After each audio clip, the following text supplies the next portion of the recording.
Hey folks, and welcome back to another TGN Anime review. Bandai Namco sent us an early copy for Little Witch Academia Chamber of Time for PlayStation 4. A game that I have been keeping very close attention to, so I'm very happy to be able to tell you guys what it's all about. My name is Globku, and welcome to the review. Chamber of Time is based on the Little Witch Academia anime and manga characters and locations and world in general, but the story itself is an original one. If you're not familiar with Little Witch Academia, think Harry Potter, but Hogwarts is an all-girls school. Do you need to watch or read the anime before you play this game? Honestly, I don't think that's necessary. At the beginning of the game, they do a quick recap of each major character, so quickly you get to know everyone, and at the same time, you already know the major plot points that you need. This is a school for witches, and the main characters are either teachers or students. The main character, Akko in particular, is the one that sets everything in motion. It's the first day of summer vacation, and Akko accidentally traps the entire school in a time loop by discovering this mysterious clock. So the school is reliving the same day over and over again, and Akko and her friends are the only ones who notice the time loop is happening. Everyone else just keeps repeating the same daily routines, as if this day was happening for the very first time, while this little group of witches tries to return everything back to normal. Gameplay-wise, the game can be divided into two parts: an adventure type game and a side-scrolling brawler type game. In the adventure part of the game, you run around a lot. And usually that really bothers me in video games, you know, running back and forth, going past the same areas over and over again. But in this game, it's weird because I actually enjoyed it a lot. As you complete different quests, you start to learn the layout of the school and you start opening up the map less and less. And since time management is also a big component of gameplay, learning which path is the most effective to get from point A to point B ends up being a big reward on its own. As time passes, people change locations. Quests are either completed or failed, depending on where you are. And it started to feel like I knew exactly how to traverse this world and how to be the most effective the more I play the game. But again, fair warning here, there is a lot of running around. And I actually could do with some faster transitions between screens. The fade to black, it gets annoying pretty fast. And that's basically the gist of it for the adventure part of the game. You run around, you talk to different characters, you choose which quests you want to take on each day, and when time moves forward, you choose new quests or continue the ones that you already picked up. And the quest design was something that I definitely liked a lot and kept me interested in the game. Despite what you actually do being largely the same, you either run from point A to point B to talk to a character, to retrieve an item, to deliver something. Sometimes there's even a minor puzzle that you need to solve, where you need to cast a spell or figure out what a person needs for you to move on. But despite the activities being always the same, the context and the characters and the voice acting and the story behind each quest, I found it very, very compelling. The game guides you a little bit, but sometimes it's not enough to just tell you the solution straight away. There's a decent amount of thinking about your next move on a few quests, and that ended up being very rewarding on its own. And as someone who watched the anime and wasn't really the biggest fan in particular, I definitely found a new appreciation for all these characters, for the setting. These quests, this adventure portion of the game, made me like Little Witch Academia more than I previously did.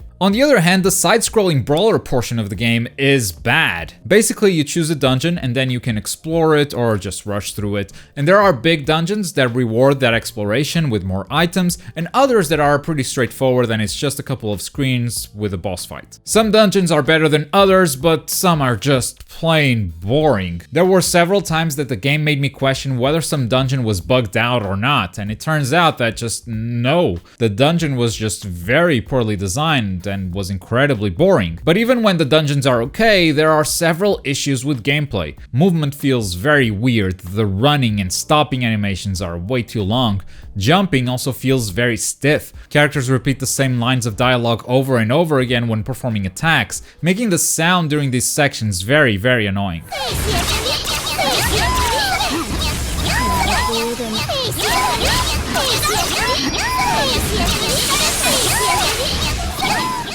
And sometimes you just can't see your enemies attacking you, either because there's too much happening on screen with all the spell effects and such, or because the enemies have moved off camera and you can't see them anymore. I played this game both on the regular PS4 and on the PS4 Pro, and even on the Pro there were a few performance issues when there's too much happening on screen. Plus, the strategies for tackling these dungeons are rather straightforward.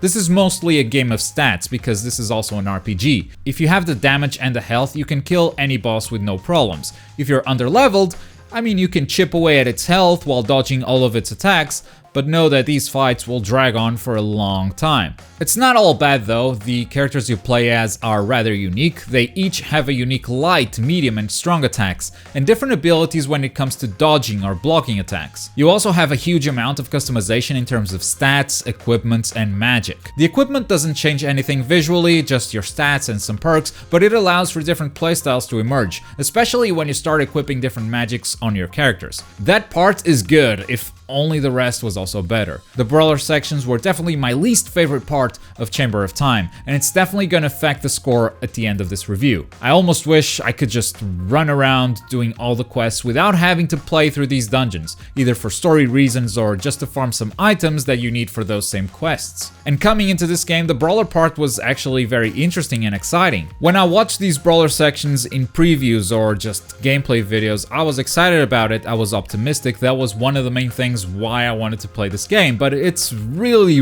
rough. And these side-scrolling brawlers, they have struggled to, stay recent, but even comparing with some old side-scrolling brawlers, this is a bad one inside the genre. You can also play these dungeons in co-op, but you do it separately from the story missions. And as an option, I think it's okay to have this mode in here. But the whole quest system and story are tightly connected to these dungeons, so they're not optional when you're playing the actual game. With two different styles of gameplay and an anime setting, in terms of graphics, this game had a lot it needed to accomplish, and fortunately, it nails the presentation. I really like the art style of this game. They captured the Little Witch Academia look and transitioned it well to the game's engine, and they did a ton of animation work. Most visual novel type games, when there's dialogue, they just give you image stills of the character that's talking, but not in Chamber of Time. They have a lot of animations for different emotions, they have lip syncing, and it's all voiced.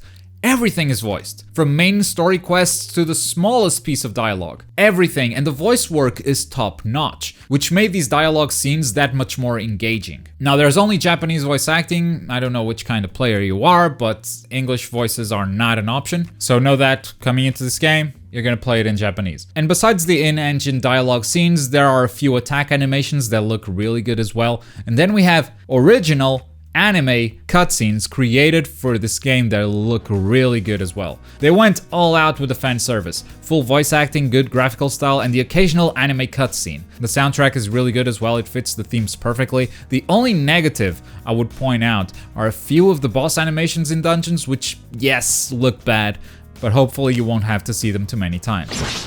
The last item on our review is one that I wasn't too sure if I should even talk about. I'm still not sure about it, but if you pre-order the game, you get another game as a bonus. But since I can only release my review today, that means you can no longer pre-order, which, what's the point? But anyway, for those who weren't able to pre-order, you didn't miss much. Magic Knight Grand Charion is basically a Toho game. It's a simple side-scroller shooter where you destroy every enemy coming your way, and at the end of each level, your ship turns into a robot and you fight a boss from a first-person perspective. You dodge and attack until you build enough magical power to unleash your ultimate attack, which defeats the boss. There are a few original anime cutscenes in here, but they're always the same. They're just looping the same scene over and over, and it's bad. Very low budget, not that fun to play, but hey, for the price of free, I guess it's fine. In conclusion, with the amount of fan service this game provides and the opportunity to explore this school at will and interact with all the characters from the show,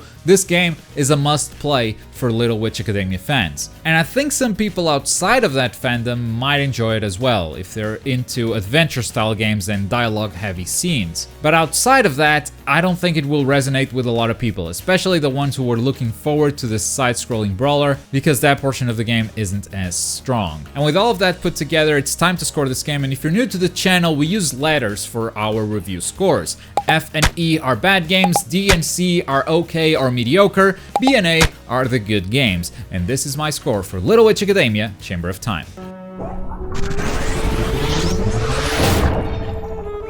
Nani?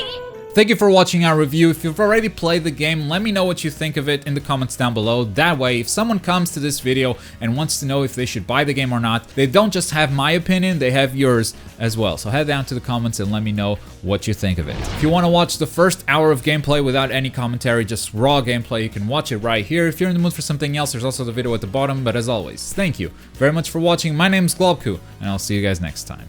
Bye.